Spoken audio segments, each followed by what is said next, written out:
আসসালামু আলাইকুম বন্ধুরা। আজকে আপনাদের সামনে আরও একটি গুরুত্বপূর্ণ ওষুধ নিয়ে আলোচনা করব।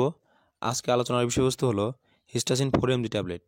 আজকের ভিডিওতে হিস্টাসিন কী কী রোগের কাজ করে, এর পার্শ্ব প্রতিক্রিয়া এবং খাওয়ার নিয়ম সম্পর্কে বিস্তারিত আলোচনা করব।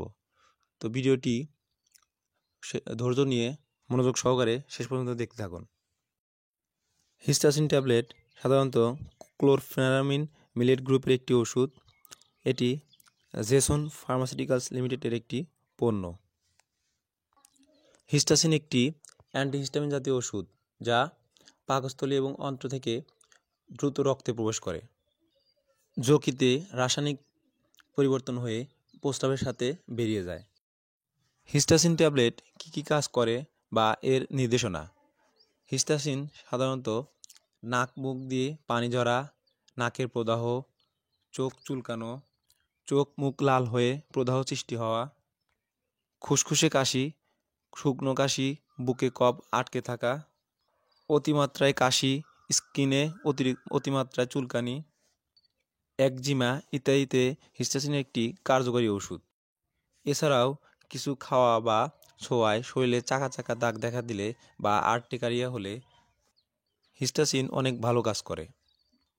কীটপতঙ্গের কামড়ে এবং কোনো ওষুধের পার্শ্ব প্রতিক্রিয়ায় ব্যথা বা চুলকানিতে হিস্টাসিন 4mg ট্যাবলেট অত্যন্ত ভালো কাজ করে। মনে রাখবেন, অন্যান্য অ্যান্টিহিস্টামিনের তুলনায় হিস্টাসিন 4mg ট্যাবলেটের কার্যক্ষমতা অনেকাংশেই বেশি। চলুন এখন জেনে নেওয়া যাক হিস্টাসিন 4mg ট্যাবলেটের খাওয়ার নিয়ম বা সেবন মাত্রা। হিস্টাসিন 4mg ট্যাবলেট প্রতিদিন প্রাপ্তবয়স্কদের ক্ষেত্রে প্রতিদিন 1 থেকে 2টি ট্যাবলেট পর্যন্ত খাওয়া যেতে পারে। হিস্টাসিন ট্যাবলেটের পার্শ্ব প্রতিক্রিয়া। ক্লোরফেনারামিন গ্রুপের এই ওষুধটি সাধারণত সহনীয়, কিন্তু মাঝে মাঝে ঝিমুনি, পেশি দুর্বলতা এবং পৌষ্টিকতন্ত্রে সমস্যা তৈরি হতে পারে। গর্ভাবস্থায় ও স্তনদানকালে ব্যবহার। গর্ভাবস্থায় ও স্তনদানকারী মায়েদের ক্ষেত্রে হিস্টাসিন 4mg এর ব্যবহার পরিহার করা উচিত, বিশেষ করে প্রথম ট্রাইমেস্টার থেকে।